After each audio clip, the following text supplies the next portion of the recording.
नमस्कार प्यारे साथियों। जैसा कि इस सीरीज में अपन राजस्थान के इतिहास से संबंधित कक्षा 10 के पुस्तक के साथ अपन इस क्लास से जुड़े हैं, तो सभी को मैं बताना चाहूंगा अपन ने इस सीरीज का शुरू किया था, उसका आज 7वां भाग है, क्लास 7।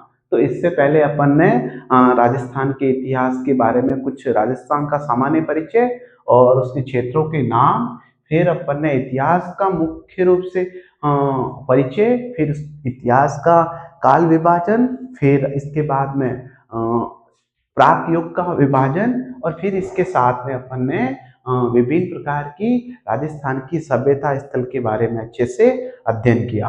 फिर इसके साथ ही अपन ने एक राजस्थान का सबसे बड़ा और सबसे पहले वंश के रूप में गोइल राजवंश या मेवाड़ राजवंश के बारे में अपन ने शुरू किया, और उसके बारे में अच्छे से अपन ने देखा कि कौन कौन से इसके सवाल बन सकते हैं, और इसकी स्थापना से संबंधित और इसके अलावा राजपूतों की उत्पत्ति हुई उससे संबंधित चार आपके मुख्य रूप से सिद्धांत थे। अग्निकुंड से संबंधित वशिष्ठ का जो सबसे ज्यादा महत्वपूर्ण है। तो ऐसे ही अपन देखा, फिर अपन ने शुरू किया मेवाड़ का इतिहास या गोइल राजवंश का। तो गोइल वंश के तहत दो प्रकार की शाखाओं का शुरुआत के रूप में गुहादित्य के रूप में शुरू किया। फिर एक शासक लिया जो मेवाड़ का सबसे प्रतापी शासक हुआ था, बप्पा रावल। उसके बारे में अच्छे से अपन ने देखा। फिर बप्पा रावल के बारे में जो भी सवाल बन रहे थे, जैसा कि उसका नाम काल भोज था, ठीक है, उसके गुरु का नाम हारित ऋषि था, वो सब कुछ अपन ने देखा। तो ये एक बप्पा रावल, जो कि इसके अलावा एक कवि बताते हैं कि उनका नाम ये बप्पा जो है वो किसी किताब या फिर दर्शाता, ये ऐसा कोई भी नाम का राजा नहीं था। तो बप्पा रावल के बाद ये रावल शाखा या राणा शाखा के तहत अपन आगे देख रहे हैं, इसमें दूसरा शासक है अल्लट। ठीक है, अल्लट जो शासक है, अगर अपन वंशावली को मान के चले तो ये दूसरा शासक है। इसके अलावा क्लास 10th के तहत जो ये है, इसमें कोई नहीं है इसके तहत, इसीलिए मैंने सिर्फ इसके दो फैक्टर लिए हैं, सिर्फ और सिर्फ दो। ठीक है, तो सबसे पहले आपको यह ध्यान होना चाहिए, जब बप्पा रावल से अपन देख रहे थे तो मेवाड़ राजवंश की राजधानी क्या देखी थी? नागदा। तो आपको एक सवाल के रूप में पूछा जा सकता है कि काल कर्म के अनुसार क्या कर्म रहा, विविध प्रकार के मेवाड़ के गोइल राजवंश के शासकों ने अलग अलग प्रकार से किस किस प्रकार से राजधानियां बनाई, इससे संबंधित सवाल आ सकता है। तो सबसे पहले अपन की नागदा रही। इसके बाद जो आज दूसरी राजधानी है वो आएगी आहड़। ठीक है, दूसरी राजधानी आएगी आहड़। तो ये सवाल बन सकता है, नागदा के बाद मेवाड़ के गोइल वंशों ने अपनी राजधानी किससे बनाया? किससे? आहड़। ठीक है, फिर आगे अपने पढ़ने के क्रम में अलग और आएगा, और लास्ट में ये टॉपिक होने के बाद मैं आपको बताऊंगा कि राजस्थान की राजवंश के रूप में एक गोइल राजवंश था, उसकी ये राजधानी क्रमबद्ध तरीके से रही है। आ रहा समझ में आपको? ठीक है, तो अलर्ट से शुरू करते हैं। अलर्ट, ठीक है, हाँ, हंस के बात करते हैं। अलर्ट पीछे के क्या है? लट। ठीक है, तो जिसने नौकरशाही को लट लेके भाग के किया शुरुआत, तो इस शासक का एक प्रमुख कार्य माना जाता है, इसने गोइल वंश के तहत मेवाड़ में नौकरशाही को लागू किया। ठीक है, ये अलग अलग एग्जाम के अंतर्गत सवाल आता है। फिर यहाँ इसका सवाल आता है कि मेवाड़ राजवंश के तहत गोइलों ने आहड़ को राजधानी किसने बनाया? ठीक है, तो अल्लट ने बनाया। ठीक है, ये दोनों सवाल रहेंगे, और अपने कर्म से संबंधित ये सवाल रह सकता है, नागदा के बाद गोइल राजवंश का या मेवाड़ की राजधानी क्या बनी? आहड़। तो पूछा जा सकता है आहड़ को राजधानी किसने बनाई? अल्लट ने। तो अ से अल्लट और अ से आहड़। ठीक है, तो दोनों मिल रहे हैं, और पीछे लट मतलब लट लेकर लकड़ी लेकर चले और नौकरशाही को मेवाड़ में लागू किया। ये दोनों फैक्ट रहेंगे अल्लट के बारे में। इसके बाद में है जैत्र सिंह। ये माना जाता है कि मेवाड़ के जो पहले शासक हुए उनसे संबंधित सबसे ज्यादा प्रतापी शासक माने जाते हैं। तो जैत्र सिंह, वैसे तो बाकी का कोई कार्यकाल नहीं था, इसीलिए मैंने ज्यादा कुछ लिखा नहीं है। इसका कार्यकाल अच्छा है, 1213 से 1253 ईस्वी में। ठीक है, तो इनके कुछ है। तो इन्होंने सबसे पहले किसको हराया? परमारों को, जो परमार राजवंश के रूप में चित्तौड़ पर लगे हुए रहते हैं, तो इनको हराते हैं, चित्तौड़ को अपनी राजधानी बनाते हैं। आया तीसरी राजधानी कौन सी? चित्तौड़। तो क्रम के हिसाब से पूछा जा सकता है, सबसे पहले नागदा, फिर आहड़, फिर चित्तौड़। तो तीन राजधानियां गोहिल राजवंश से संबंधित आ चुकी है। आपने अच्छे से सुना, ये नागदा, बप्पा रावल। आहड़ अ से अल्लठ, ठीक है। अब आया है चित्तौड़। तो जेत्र सिंह वो शासक थे जिन्होंने एक वंशज के रूप में जेत्र सिंह आगे बढ़े और परमाणु को हराया और चित्तौड़ को अपनी राजधानी बना लिया। या चित्तौड़ को जिसने छीना था वो कौन था? जेत्र सिंह। ओके, इससे संबंधित सवाल आता है। अब इसके साथ ही इनका एक युद्ध है जिसका नाम है भूताला का युद्ध। ओके, भूताला का युद्ध था, ये युद्ध 1227 ईस्वी में लड़ा गया था इनके द्वारा। तो जेत्र सिंह और दिल्ली के गुलाम वंश के शासक या सुल्तान के रूप में इल्तुतमिश सेना को परास्त किया और जिसका वर्णन हमीर सिंह सूरी एक अच्छे कवि के रूप में माने जाते हैं। इनकी एक रचना है हमीर मद मर्दन, हमीद मर्द मर्दन। इसमें इन्होंने इस भूताला के युद्ध में 1227 ईस्वी में जो लड़ा गया था जेत्र सिंह और इल्तुतमिश की सेना के मध्य, उसका वर्णन है। वो कहाँ मिलता है? हमीर मदवर्धन जय सिंह सूरी द्वारा रचित था, उसी में इसका पूरा वर्णन मिलता है। तो जेत्र सिंह अभी जो जितने मेवाड़ के गोइल वंश के शासक थे उनमें सबसे प्रतापी शासक सिद्ध हुए। कैसे? भूताला के युद्ध से और चित्तौड़ को राजधानी बनाई। तो ये सवाल आ सकता है, भूताला का युद्ध कब हुआ? 1227 ईस्वी में। किसके मध्य हुआ? तो गुलाम वंश से संबंधित दिल्ली के शासक थे इल्तुतमिश, ठीक है। और इसके अलावा मेवाड़ के या फिर गोइल वंश से संबंधित थे आपके जेत्र सिंह। भूताला का युद्ध कहाँ इसका वर्णन है? हमीर मद मर्दन में जय सिंह सूरी द्वारा ग्रंथ लिखा गया उसी की तरह। फिर हमारे इतिहास के बड़े एक रचयिता के रूप में या फिर इनका नाम दिया जाता है डॉक्टर गौरीशंकर हीराचंद ओझा। तो डॉक्टर गौरीशंकर हीराचंद ओझा ने जेत्र सिंह की प्रशंसा की, क्योंकि जब दिल्ली के एक महान सुल्तान इल्तुतमिश थे, उसकी सेना को जिसने पराजित कर दिया, तो मतलब एक व्यक्तित्व बनता है अच्छा सा।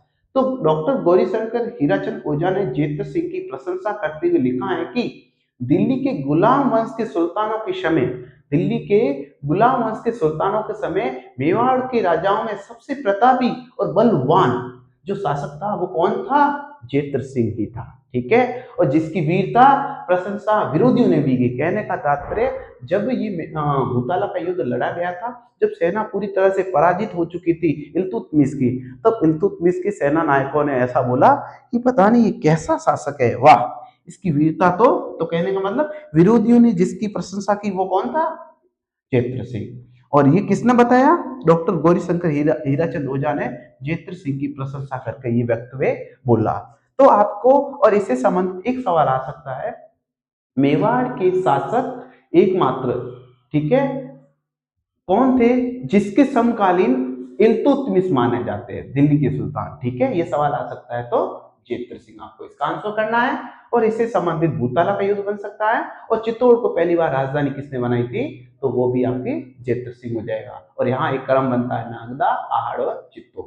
तो ये अपन के तीसरा शासक के रूप में हो सकता है आपके रावल शाखा का। अब रावल शाखा का एक महत्वपूर्ण शासक है जिसका नाम आपने कई कविताओं के रूप में, कई कहानियों के रूप में, ठीक है, आपने सुना होगा अच्छे से, ठीक है, पढ़ा होगा। वो है रावल रतन सिंह, ठीक है। रावल रतन सिंह, रावल रतन सिंह थे।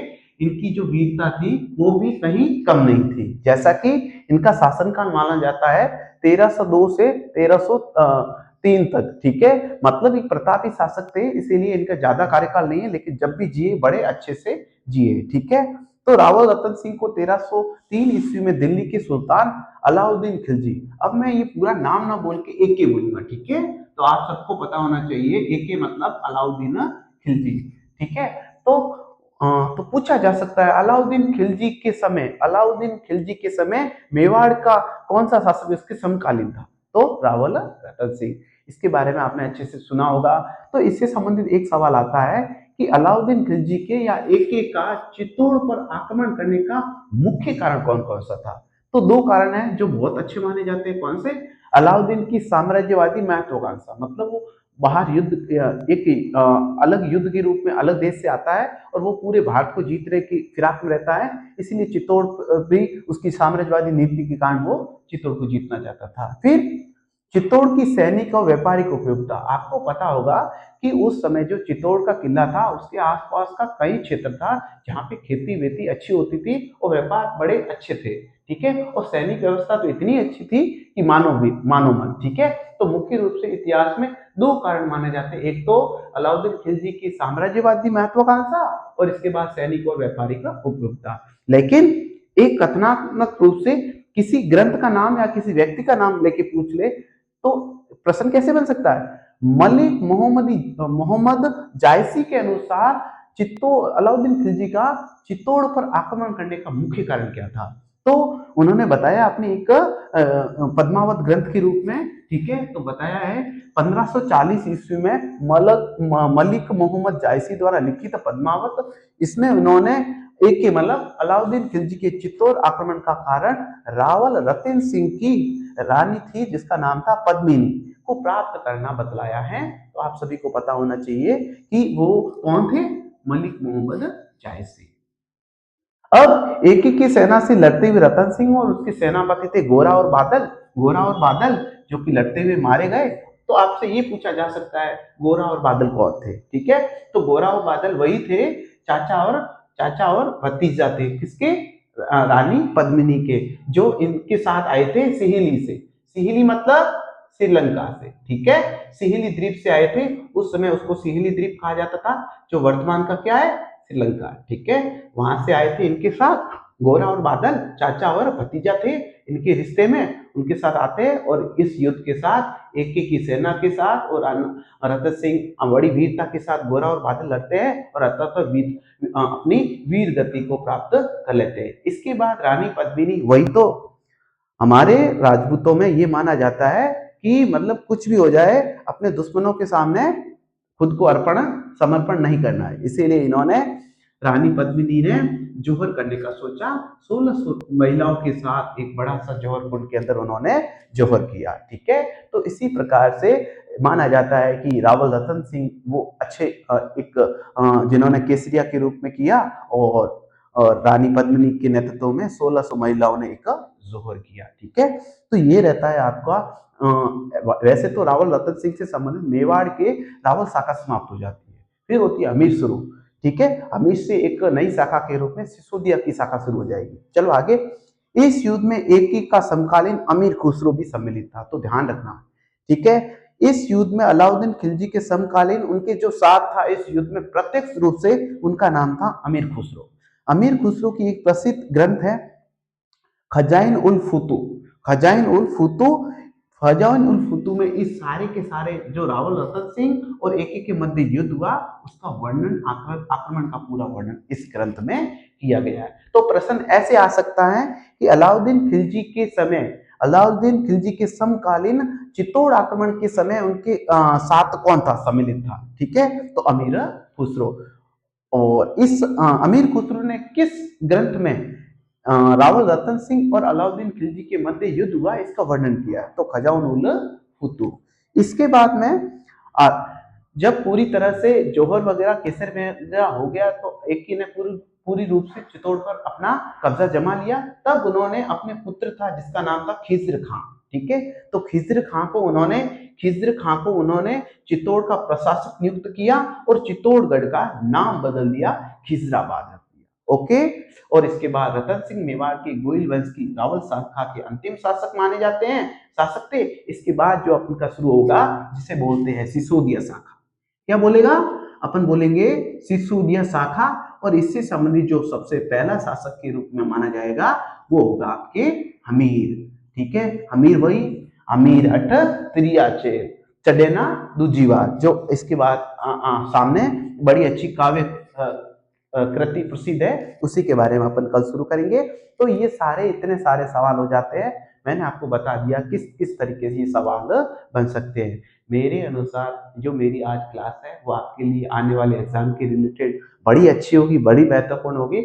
और इसके साथ ये सारे जो सवाल बन रहे हैं ये अगर आप नोट कर पाते हो तो ठीक है नोट्स के रूप में, वरना हम वन लाइनर के रूप में ये सारा का सारा मैटर आपके साथ लेके आएंगे, आपको अच्छे से बताएंगे। वन लाइनर की क्लासें आज से ही स्टार्ट होने वाली हैं आपको, ठीक है। चलो आज के लिए इतना ही, मिलेंगे एक नेक्स्ट क्लास के अंदर।